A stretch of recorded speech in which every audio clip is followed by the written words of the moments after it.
Hi, everyone, and welcome to the Suffolk Public Library's Help Me Understand Q&A on the subject of feeling sick. Sometimes it's difficult to talk about tough topics with kids, and we're here to help you with that. Today, we are specifically going to talk about what are the social and emotional effects of COVID-19 on children.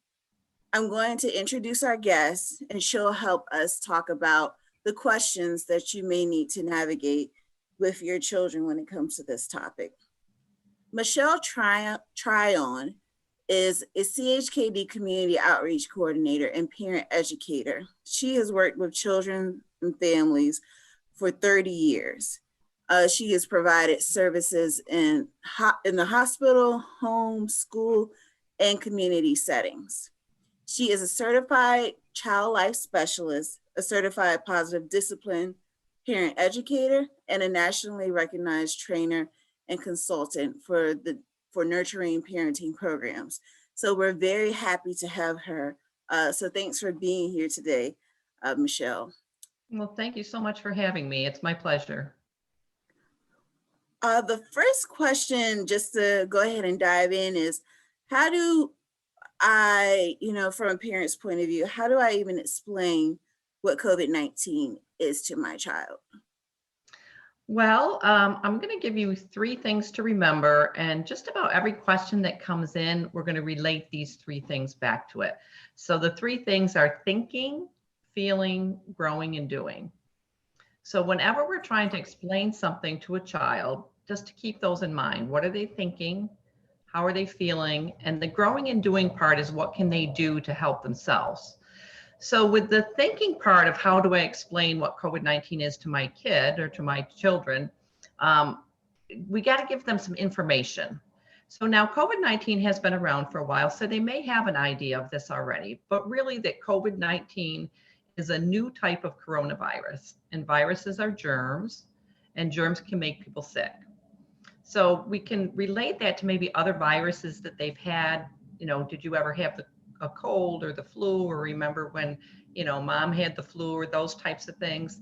But we want to let them know that the coronavirus or COVID-19 is a bit different than the cold or the flu, because it's a germ that we've never, ever seen before. It's brand new. And so now doctors and nurses and other adults are working very hard to help people know how to avoid the virus so that they don't get sick, or to figure out how to help people get better if they do get sick with COVID-19. And even now they've developed a vaccination, which is just like when you get your shots before you go to school, so you won't, before you were able to go to school, so that you won't get particular illnesses. So they've developed a vaccination, and that's going to protect people from getting this particular virus. So that's the thinking piece of it. And then based on the information that you've just given to them, how are they feeling? So do they look like they maybe understood it? Or you might say, it looks like you're feeling confused, or it looks like you're feeling sad, or you're feeling whatever it is they're feeling. You try and guess, what it is that they're feeling based on the way that their body language is and their facial expressions. And then the growing and doing piece is what can they do? So what can you do? You can wash your hands. You can wear your mask. You can social distance. So they're familiar with these things now. It's like, staying a certain, a certain amount away from people. That's social distancing. So we're going to give them that information. And of course, this is a child who's old enough to have a conversation with, that really has language. So we're looking at, preschool and up to have those types of explanations. So you mentioned social distancing, which can be really difficult for a child. How do we explain to children why they can't see their grandparents or their friends or other family members? And how do we help them to not feel isolated through social distancing? Yeah, those are great questions. So really that falls into the growing and doing part. And so we're letting them know, we've just explained what the virus is about and why it's important not to get too close to other people so that you share germs, and reassuring them that by doing the right thing and not socializing or not being close with other people, we're helping to slow down the spread of the virus, because it's really not safe right now for everybody to be close together. But it will be. So we want to give them some reassurance and know that this isn't going to last forever. They don't really have a good concept of time. Now, as adults, we have kind of this historical memory of things that we've gotten through that have been difficult before. Now, for children, if they've never been through something and really gotten to the other side of it, it feels like this is going to last forever. And even for some of us adults, it feels that way right now. But we need to be patient, and we will get through this. And then the part about the socialization, so they don't feel isolated. So it's really is important for kids to have connection with other people. And it's really difficult for families right now not to be able to be together, or for kids not to be able to go in person to school. So there's no easy answers to that. But one of the things is to really think about how they can connect, because the relationships are really about connection. So use FaceTime, use Zoom, have them write letters, have them do some texting, whatever it is they can do to keep in connection. I think about Mr. Rogers. I think everybody knows who Mr. Rogers is. And all of his shows were TV shows, right? So he was connecting virtually with kids. But anytime you talk to someone who used to watch Mr. Rogers as a child, they say they felt like he really knew them and connected with them. So even if we're not in person, we can still make those connections with kids in virtual reality. Not the best, not ideal, but we can do that. Also, for very young children, to understand that play is extremely important. So we have to set up, especially if you have an only child. Now, if you have more than one child, they can socialize with each other. If, and that has its own ups and downs to it. But if you have one child, and we can set up kind of imaginative play for them. So maybe there's some puppets or some stuffed animals, or, whatever you can come up with. You can play duck, duck, goose. You can have a tea party. So you're doing some things with kind of a stand-in for another child. And in that way, you can still teach them about getting along with other people and taking turns and using their manners. So we're still teaching them and socializing them, even though it's really a challenging situation to be in. They have to take turns, or, maybe you have one of the puppets has a disagreement or something, and you help facilitate the outcome of that. And again, if you have more than one child, to play games and to do things with them where they're really doing that interaction, and you're coaching them through some of the challenges that come up for kids. Thanks for that. I think another challenge that really both parents and adults face is wearing that mask. Adults don't even want to wear the mask. So how do we help children get used to wearing masks? I think there can be a certain anxiety that comes with it, or just lack of understanding. Why do I have to wear a mask? I'm not sick, Right. So it's really individual for children. Some children will have no problem with it, and they'll think it's kind of cool. Other kids may have some anxiety around it, or some kids might think, they're just too cool for it.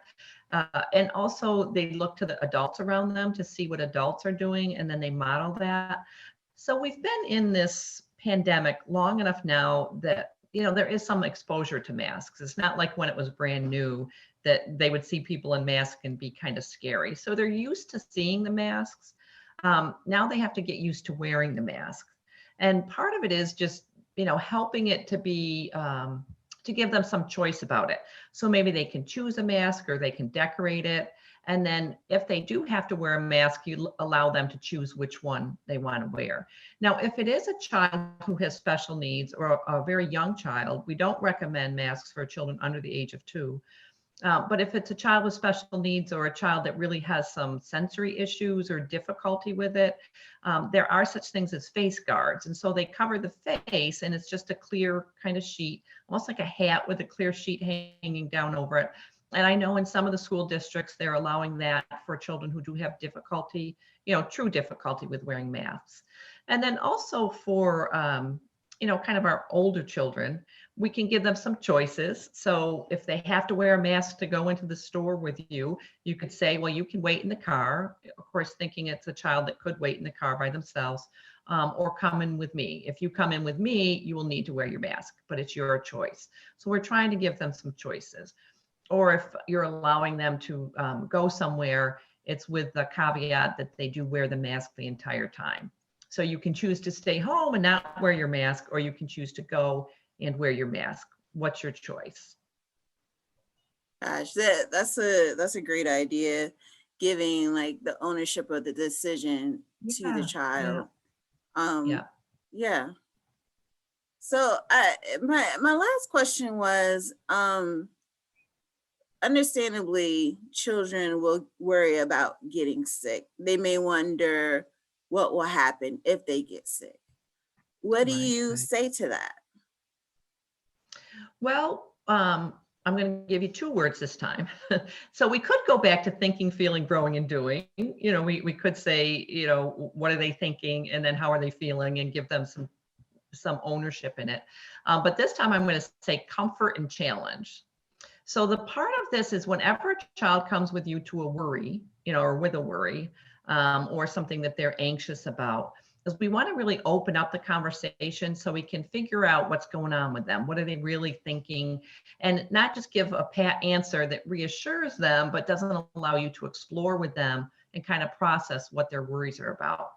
So the comfort piece, you could say something like, I bet lots of kids are worried about getting sick. What have you been hearing? So that you then open up the conversation. And so they can tell you what they've heard, well, so-and-so got sick, or so-and-so's mom was sick, or somebody's grandma died. You're really getting more information in that way. And so what have they heard? And then whatever they're telling you, you want to, if there's any misconceptions or misunderstandings, you want to correct those. But other than that, you want to just allow them to talk and say, geez, I can understand how you'd be worried about that. Right. And then once you validated that, that's the comfort piece, there's some reassurance. So we would tell them that most children who do get the coronavirus don't get very sick. And if you did get sick, I would take care of you, because that's the reassurance that they need. If they got sick, that you would be there with them. And kids can get through anything if they know there's going to be an adult who loves them and cares about them there with them. And then you also would go back to that challenge piece, which is, again, giving them some ownership. What are some things that you could do so you don't get the virus or you don't get sick? What are some things that you could do? And then we go back to wear your mask, wash your hands.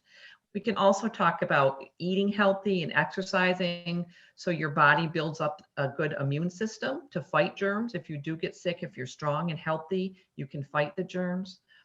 And then, of course, there's always with younger children play.